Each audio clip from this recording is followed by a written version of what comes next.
मुझे गलती से एक जादुई मास्क मिल गया। उसे पहनते ही मैं तुरंत दूसरे इंसान जैसा हो गया। फिर मैंने मास्क की आवाज सुनी। उसमें लिखा था कि मैं कोई भी बन सकता हूँ जिसे मैंने कभी देखा हो। मुझे एहसास हुआ कि यह भगवान का तोहफा है, इसलिए मैं एक अमीर जोड़े के पीछे पीछे एक विला एरिया में गया। उन्हें देखकर मुझे याद आया कि कैसे कुछ देर पहले मैंने उनके बच्चे से बचने के लिए गाड़ी घुमाई थी, जो रेड लाइट पार करके जमीन पर गिर गया था। लेकिन उन्होंने कहा कि उनका बच्चा डर गया है और मुझसे $10,000 का हर्जाना मांगा। उन्हें शानदार कपड़े पहने देखकर मुझे पता था कि मैं उन्हें उकसा नहीं सकता। मैं उन्हें सिर्फ अपने पास मौजूद सारे पैसे $1,300 ही दे सकता था। उन्होंने कैश छीन लिया, मुझे नीच कहकर मजाक उड़ाया और फिर घमंड से चले गए। तभी उस औरत के पति को उसके बॉस का फोन आया, जिसमें उसे ऑफिस जाकर ओवरटाइम करने को कहा गया था। मौके का फायदा उठाते हुए मैं उस औरत के पति में बदल गया। औरत ने अभी अभी दरवाजा बंद किया था, आराम करने के लिए तैयार। जब उसने अपने पति को हैरान होकर वापस आते देखा तो मैंने खुद को शांत रखा, कहा कि मुझे ओवरटाइम करने की जरूरत नहीं है और सीधे बेडरूम में चला गया। मैंने एक दराज खोला, कुछ सोने के गहने निकाले, ये सोचकर कि ये मेरा मुआवजा होगा। लेकिन उसी समय वो औरत अंदर आई और कहा कि बच्चा पहले से ही सो रहा है और मुझे डिनर के लिए बाहर चलने के लिए बुलाया। मैं तुरंत घबरा गया, लेकिन तब तक बहुत देर हो चुकी थी। अगले दिन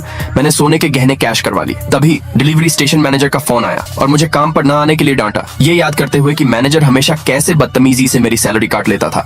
मैंने रीजनल मैनेजर का रूप ले लिया। जब स्टेशन मैनेजर ने अपने सीनियर को देखा तो उसने तुरंत और इज्जत से मेरा स्वागत किया। मैं तुरंत उस पर भड़क गया, फिर उसे मेरी सारी रोकी हुई सैलरी वापस करने का आदेश दिया। निर्देश सुनते ही मैनेजर ने तुरंत मामला संभाल लिया। जल्द ही मुझे $30,000 मिल गए। इसके बाद मैंने उसे डांटा और कहा कि वह अब डिलीवरी राइडर्स को अपनी मर्जी से परेशान न करे। मैनेजर ने इज्जत से वादा किया कि वह ऐसा नहीं करेगा। पैसे लेकर घर लौटने के बाद अचानक किसी ने दरवाजा खटखटाया। उन्होंने कहा कि मेरे माता पिता ने ज्यादा ब्याज वाला लोन लिया है और मुझे चेतावनी दी कि मुझे आज ही उसे चुकाना है। लेकिन मुझे इस बारे में कुछ नहीं पता था। मुझे एहसास हुआ कि वे स्कैमर थे, लेकिन मेरे पास भागने की कोई जगह नहीं थी। मैं बस यह दिखावा कर सकता था कि यह अचानक हुआ और कहा कि मुझे पैसे जुटाने की जरूरत है ताकि वे सावधान हो जाएं। गैंग लीडर ने सच में मुझ पर यकीन किया और अपने आदमियों को मुझ पर नजर रखने का ऑर्डर देने के बाद वह मौके का फायदा उठाते हुए चला गया। मैंने दिखावा किया कि मैं नीचे वाले पड़ोसी से पैसे उधार लेने जा रहा हूँ। दूसरे पार्ट के लिए कमेंट में यस लिखे।